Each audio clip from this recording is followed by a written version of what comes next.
The air was thick with tension as my mother-in-law's sharp voice cut through the chatter, her eyes blazing with fury. Before I could even process her words, my cruel mother-in-law slapped my daughter on the cheek so hard that the sound echoed in the hallway. My innocent daughter stumbled back, her face red and tears streaming down as she clutched her father's pendant around her neck. My heart raced, a mix of fury and disbelief paralyzing me for a split second. I couldn't understand what had just happened, or why. But what followed next was even more shocking than the slap itself. Hello, my name is Savannah, and I'm 32 years old. I live with my 12-year-old daughter, Isabella, in a quiet suburb of Lincoln. 2 years ago, my husband passed away in a car accident, and since then, it has been just the two of us. Life hasn't been easy, but we've managed to build a small, peaceful world for ourselves. This Sunday morning started like any other. I was in the kitchen preparing breakfast for Isabella. The warm aroma of toasted bread filled the air, and the comforting sound of the coffee maker bubbled in the background. I set a plate of scrambled eggs, fresh fruit, and warm croissants on the table. Just as I finished arranging everything, Isabella came running down the stairs with excitement. "Mom, look," she exclaimed, holding a bright pink flyer. It was for her upcoming ballet recital, Sleeping Beauty. The flyer featured golden lettering and silhouettes of ballerinas. "Isabella, don't run on the stairs," I said gently, stroking her head. "But I'm so happy for you. Your dad would have been so proud." For a brief moment, sadness clouded her face, but she quickly brightened up. Our Sunday breakfasts had become a sacred ritual, a small piece of joy in our simple life. I work as a freelance writer, earning about $75,000 a year, which is enough to support Isabella and her ballet lessons. We don't live extravagantly, but we are happy. Just as we were finishing breakfast, I received a text message, a reminder about my sister Scarlett's wedding. It was set to be a grand affair at the lavish Fairmont Hotel in Charleston. Meanwhile, in a sprawling mansion in Charleston's upscale neighborhood, Scarlett, my younger sister, was busy with the final preparations for her wedding. Scarlett had always lived a life of luxury, thanks to my mother, Diana. After my father passed away years ago, Diana became obsessed with maintaining our family's reputation. Scarlett, now 27, thrived in this environment. Diana's booming voice echoed through the mansion. "Scarlett, the flowers need to be perfect for tomorrow. This wedding is the event of the season." Scarlett, lounging on a designer sofa in her silk robe, responded without looking up from her phone, "Yes, mother. Just make sure everything looks flawless. This day is all about appearances." Scarlett worked as a lifestyle blogger, but her income barely covered her designer handbags. She relied heavily on Diana for financial support. Scarlett's fiancé, Nathan, was a senior vice president at a tech firm, earning an impressive income. The marriage was as much about elevating the family's social standing as it was about love, or so Diana believed. The wedding was set to be a $2.5 million extravaganza at the Fairmont, complete with a $75,000 wedding dress, an exclusive guest list of 800 people, and a menu that included truffle-stuffed lobster and imported champagne. Diana had spared no expense, convinced that this wedding would cement Scarlett's place in Charleston's elite social circle. But, for reasons I didn't quite understand, Scarlett had insisted that Isabella and I attend, even though our relationship had been distant for years. We had been invited, though we were seated at the very back, as if to hide the parts of Diana's life that didn't align with her perfect image. "Mom, do we really have to go to this wedding?" Isabella asked, her voice tinged with reluctance. "Yes, sweetheart. It's family," I replied, trying to hide my own hesitation. "But no matter how people treat us, we'll show up with grace and dignity." Later that afternoon, I packed a simple blue dress for Isabella and a modest black dress for myself. Both were far from the designer ensembles that would flood the event, but they were the best we could afford. The next day, we arrived at the Fairmont through the back entrance as instructed, unnoticed by the glamorous crowd entering through the grand entrance. The opulence of the venue was overwhelming: massive crystal chandeliers, white rose arches, and a sea of perfectly dressed guests. Isabella clung to my hand, her eyes wide with awe. Our seats were at the very back row, barely visible in the grand hall. I felt a pang of humiliation, but I kept my smile for Isabella's sake. As the pipe organ played the wedding march and Scarlett walked down the aisle in her glittering gown, I reminded myself why we were here, to show up for family, no matter what. But deep down, I knew that Scarlett and Diana didn't see us as family. We were merely the forgotten relatives, out of place in their carefully curated world. The wedding ceremony proceeded with all the grandeur one would expect from a $2.5 million event. Scarlett looked radiant in her $75,000 gown, designed by a world-renowned designer, shimmering with hand-sewn crystals. Nathan stood proudly beside her, the perfect image of a successful groom. The guests applauded and teared up as they exchanged vows under a lavish arch of imported white roses. Isabella watched the entire ceremony with wide eyes, clutching her little pearl necklace, a keepsake from her late father. I tried to focus on her excitement instead of the subtle glances from guests who likely wondered why we were there. Once the ceremony concluded, everyone was ushered into the grand reception hall. The space was dripping with opulence, chandeliers that sparkled like diamonds, tables adorned with extravagant floral arrangements, and the aroma of gourmet dishes prepared by Michelin-starred chefs. "Mom, I need to use the restroom," Isabella whispered to me as we sat at our table in the far corner. "All right, sweetheart. Be careful and come right back," I said, watching her as she gracefully walked toward the hallway. As I waited for her to return, I sipped water and tried to ignore the growing feeling of unease. Scarlett and Diana were at the head table, basking in the attention of Charleston's elite. The way Diana smiled and gestured as though she owned the world made me feel invisible in comparison. Then, out of nowhere, a sharp, raised voice shattered the polite hum of conversation in the hall. "This child." I turned instantly and saw Diana standing in the hallway, her face twisted with anger. Isabella stood frozen in front of her, looking terrified. Before I could react, Diana raised her hand and slapped Isabella across the face with enough force to make her stagger. The sound echoed through the hallway, silencing the chatter around us. "You ruined the dress!" Diana screamed, her voice laced with venom. The guests turned to watch the commotion. Isabella's cheek was already swollen, and tears filled her eyes. "I didn't do anything," Isabella stammered, her small hands trembling as she clutched the pearl necklace around her neck. I bolted from my seat, my heart pounding. "What's going on here?" I demanded as I rushed to Isabella's side, wrapping my arms around her protectively. "This girl spilled wine on Scarlett's wedding dress," Diana yelled, pointing at Isabella. Scarlett had joined her by now, her dress stained with red wine. "That dress costs $75,000. We'll demand compensation," Nathan added, his voice cold and calculated. I glanced at the dress. The wine stain was large and conspicuous, but I knew Isabella wouldn't do something like that. She was far too careful, especially in a setting like this. "She didn't do it," I said firmly, holding Isabella close. "My daughter would never do something like this."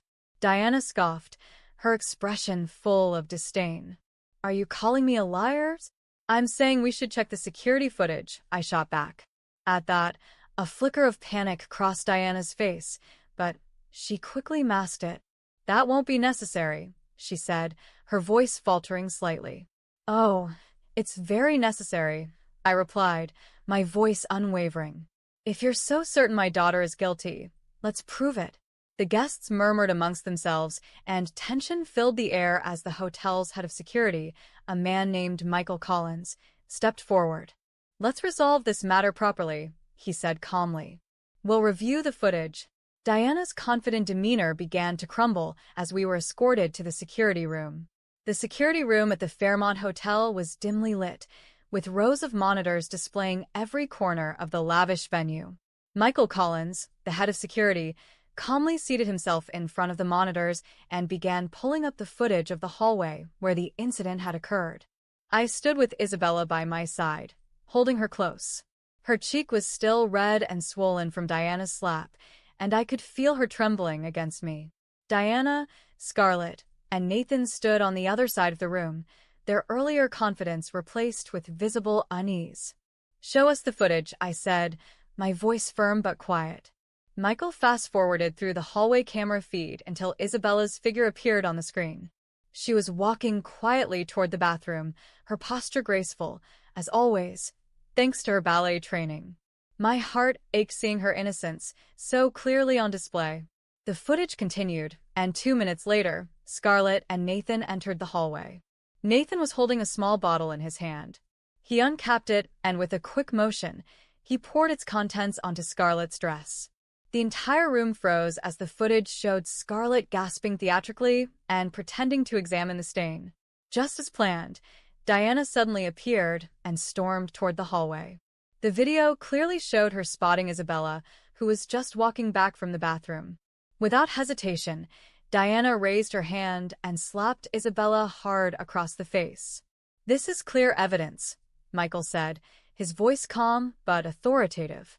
A hush fell over the room. Diana's face drained of color. Scarlett looked pale and on the verge of tears, while Nathan clenched his fists in frustration. "The footage must be tampered with," Nathan stammered, trying to recover. Michael shook his head. "Our security system is equipped with anti-tampering measures.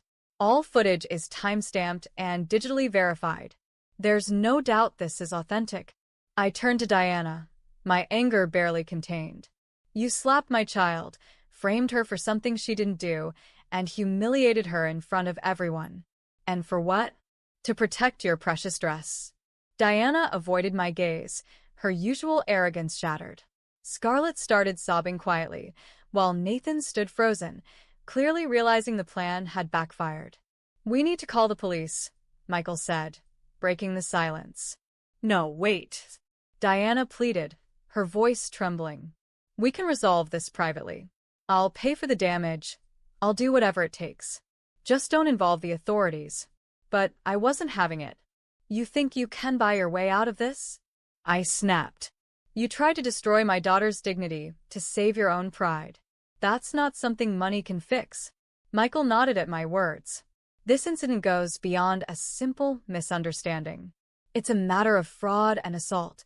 Hotel staff quickly secured the exits to prevent anyone from leaving. The murmur of guests outside grew louder as the commotion spread. Within minutes, police officers arrived, and Diana, Scarlett, and Nathan were taken aside for questioning.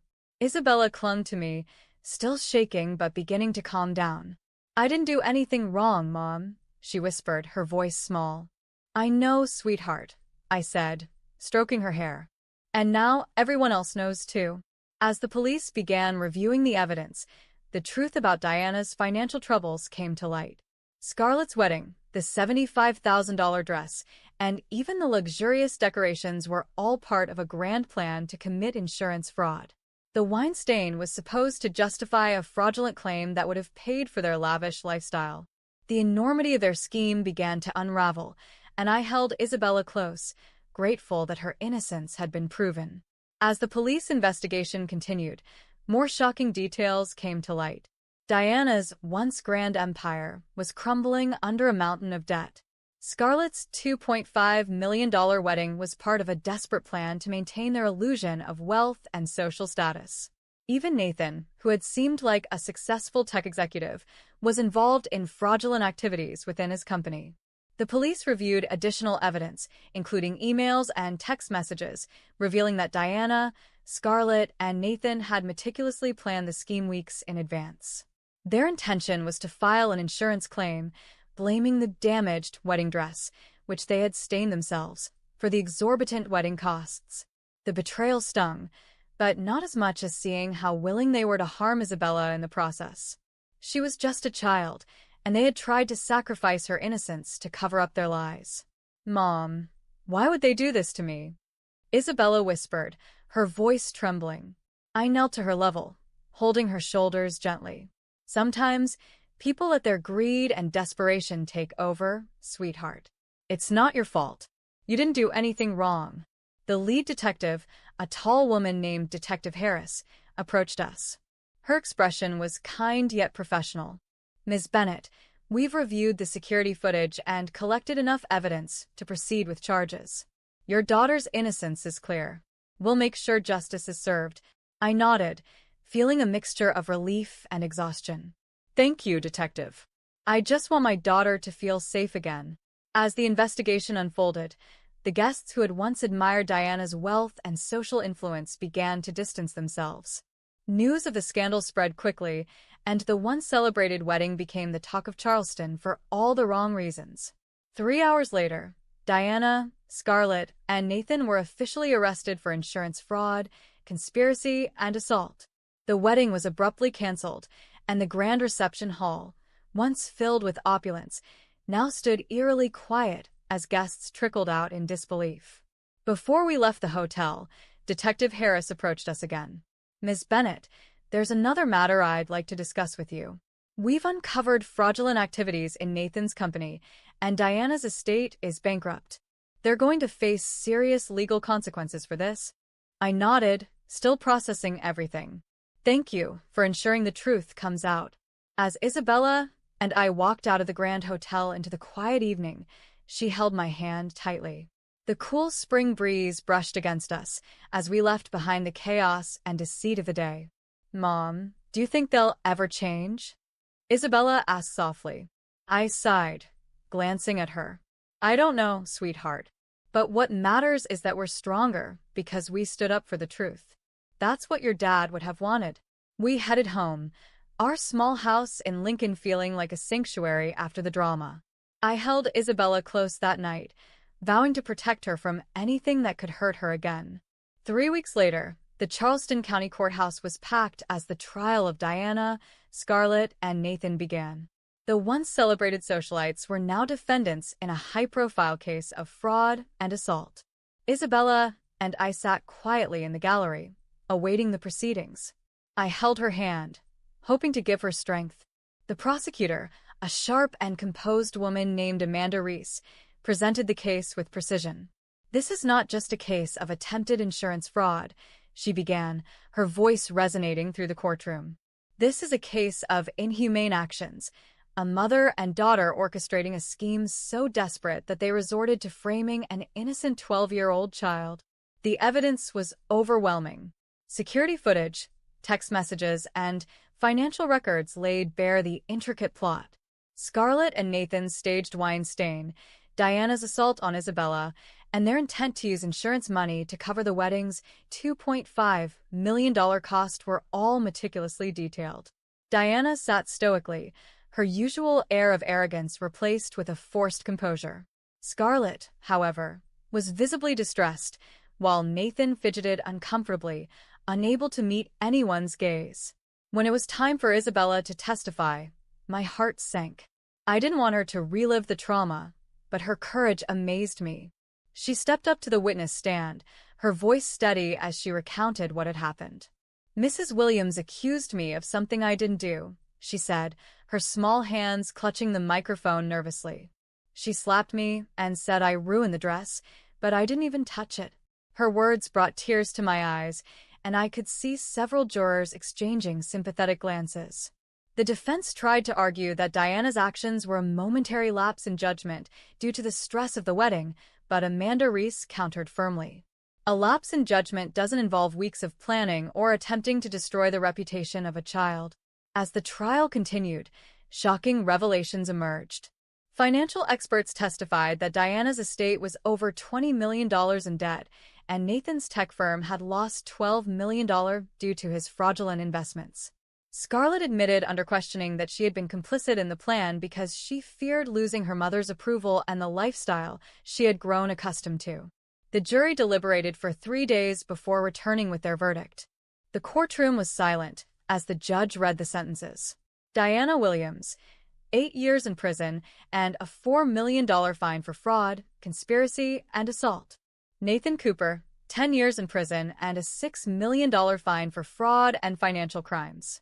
Scarlett Williams, 3 years in prison with 5 years probation, considering her cooperation and remorse. In addition, all three were ordered to pay Isabella compensation for medical expenses and emotional distress. As the verdict was read, I felt an overwhelming sense of justice. Isabella squeezed my hand and I whispered, "It's over now, sweetheart." "You were so brave." The defendants were led away in handcuffs, their once glamorous lives reduced to nothing more than a cautionary tale. The court's decision sent a clear message: greed and deception would not be tolerated, especially when it came at the expense of an innocent child. After the trial, life slowly began to return to normal for Isabella and me. With the compensation awarded by the court, I was able to pay for Isabella's ballet lessons, cover her future education, and even purchase a modest new home in a peaceful neighborhood outside of Lincoln. Our new house wasn't extravagant, but it was perfect for us. Isabella decorated her room with posters of her favorite ballerinas and arranged her trophies on a shelf by the window. The scars from that dreadful day were healing, both physically and emotionally. A few weeks after moving in, Isabella received news that made her light up with joy. She had been accepted into a prestigious ballet summer program. "Mom, they picked me," she exclaimed, holding the acceptance letter tightly. Her eyes sparkled with excitement. "I'm so proud of you, sweetheart," I said, hugging her. "Your hard work is paying off." Meanwhile, I focused on building a better future for us. I had left freelance work behind and started a new career as an editor for a local publishing house. The steady income allowed me to provide for Isabella while also pursuing something I loved. One afternoon, Isabella and I sat on a blanket in the park, enjoying a picnic. The sun was warm, and the gentle breeze carried the scent of spring flowers. She looked up at the sky, her face thoughtful. "Mom," she said softly, "do you think Grandma and Aunt Scarlett will ever be okay?" I paused, considering her question carefully. "I hope they'll learn from their mistakes," I said honestly. "But what matters is that we're okay. We've built a life for ourselves, and no one can take that from us." She nodded, a small smile spreading across her face. "I don't hate them anymore," she said. "I just feel sad for them." Tears welled in my eyes at her maturity. Despite everything, Isabella's heart remained kind and forgiving. Diana and Scarlett's lives had changed drastically. In prison, Diana spent her days working in the library, reflecting on the choices that had brought her to this point. The grandeur of her former life was gone, replaced by gray walls and solitude. Scarlett, who had been given probation after serving part of her sentence, started working as a counselor for troubled teens. It was a small step toward redemption, and while we hadn't spoken since the trial, I hoped she would find peace in helping others. Nathan, on the other hand, had shown no remorse. Even behind bars, he continued scheming, writing letters to his former colleagues in a desperate attempt to regain his wealth and power. But no one responded. 2 years later, Isabella starred in her ballet recital, performing a breathtaking rendition of Sleeping Beauty. As I watched her on stage, I couldn't help but feel a swell of pride. She had overcome so much, yet here she was, shining brighter than ever. After the recital, we celebrated with a small party at home. Her classmates and friends came over, filling the house with laughter and joy. "Mom," Isabella said, showing me her phone, "I want to apply to the Juilliard School. Do you think I can do it?" "Of course you can," I said, hugging her tightly. "Your dad would be so proud of you." As we sat together that evening, I realized how far we had come. The pain of the past had given way to hope, and we had built a life filled with love and resilience. "Mom," Isabella said thoughtfully, "maybe happiness isn't about money or fancy things. Maybe it's just about being with people who love you." I smiled, wiping away a tear. "You're absolutely right, sweetheart." And with that, we looked out at the stars from our little home, ready to embrace whatever tomorrow might bring. If you enjoyed this story, please don't forget to like this video, share your thoughts in the comments, and subscribe to our channel for more heartfelt and captivating stories. Your support means the world to us and helps us bring even more engaging content to you. Thank you for being a part of our journey.